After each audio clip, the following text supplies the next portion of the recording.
Alors, pour l'ensachage du beurre avec cette méthode-là, nous permet d'avoir de la pâte et du beurre qui soit vraiment bord à bord. On va attraper la pâte, on va, même si c'est pas assez grand, on va légèrement tirer dessus sans créer de trou, de façon à avoir une pâte uniforme sur les bords de chaque côté. On visualise bien les deux côtés et notre charnière sur moi, mon côté, il est bien à gauche. Je vais venir réaliser des petites pressions de façon à souder les parties de beurre et de pâte pour éviter que ça ne s'échappe.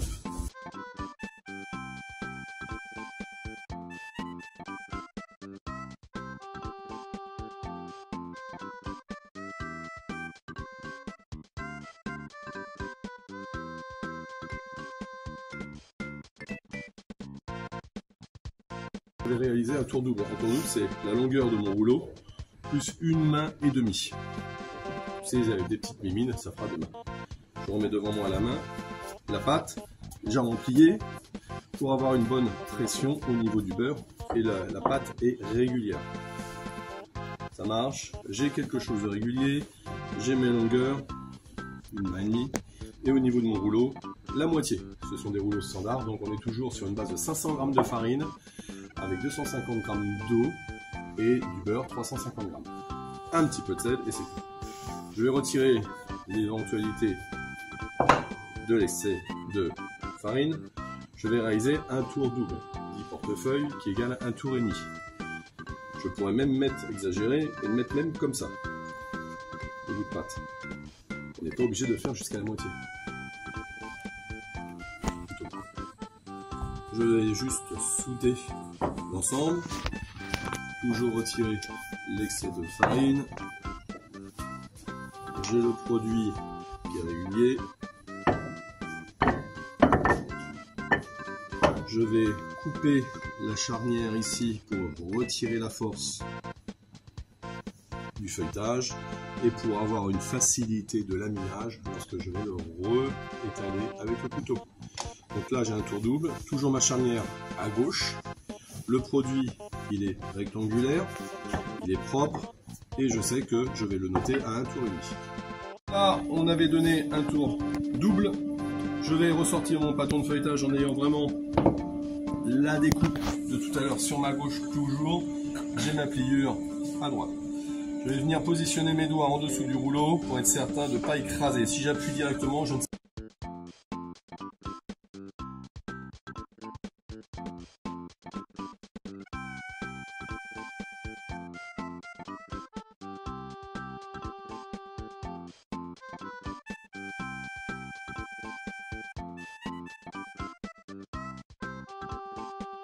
Farine. Je vais faire un tour simple. Le bâton vient bien jusqu'au bout. Je retire. Je regarde si je suis bien dans la bonne dimension. Je rectifie un petit peu. Je retire mon excédent de farine. Je referme. Pliure à gauche, tel un livre. J'ai donné un tour simple. Un tour simple, un tour. Un tour double. Je suis à 2 tours et demi. Je vais faire comme tout à l'heure, opérer une incision pour détendre mon feuilletage, inciser la pâte de façon à visualiser.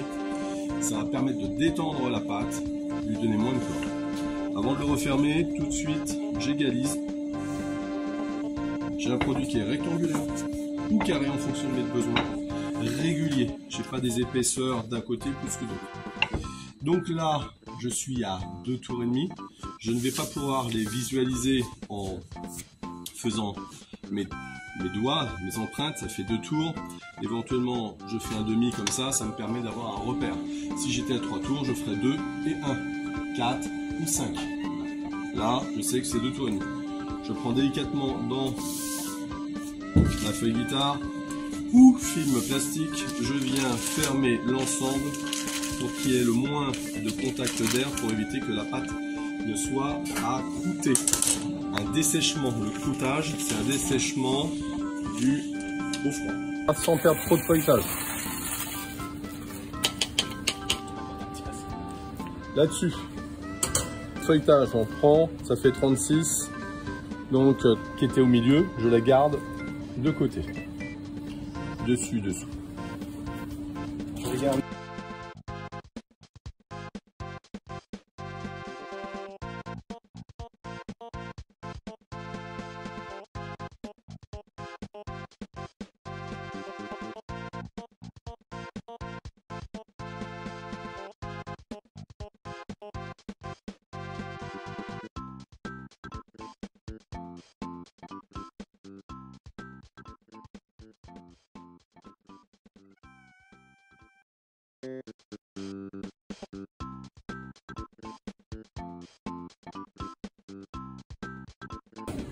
Je viens mettre ma grille dessus pour stabiliser, rien qu'avec le poids de la grille, ça permet de coller un tout petit peu, on appuie un chouïa, vraiment un tout petit peu.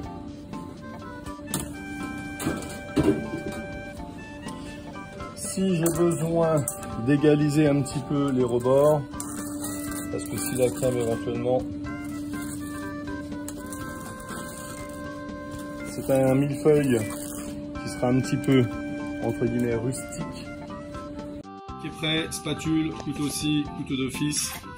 J'ai un cornet à chocolat qui est prêt, propre, je le garde en source de chaleur. J'ai mon fondant qui est à température entre 35 et 40 avec une bonne fluidité. Je vais venir déposer du fondant.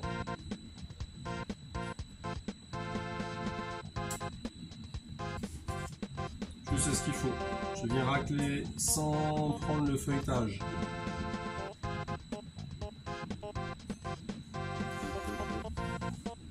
Le moins possible. Une fois que c'est là, je prends mon cornet et je vais faire moi pas des traits tout à fait droits. Régulier. Je ne fais pas des bandes. Chacun sa façon de faire son feuilletage, son rayage.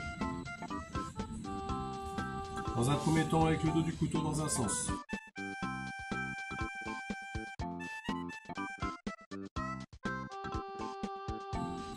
Je viens racler les bords. Découper. Pré-découper, scier.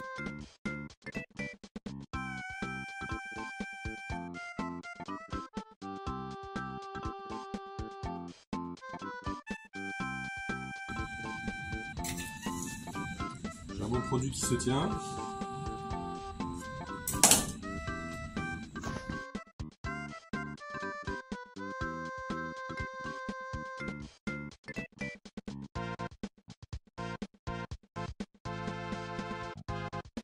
Du film, on aura besoin pour mettre la crème pâtissière sans stériliser la plaque.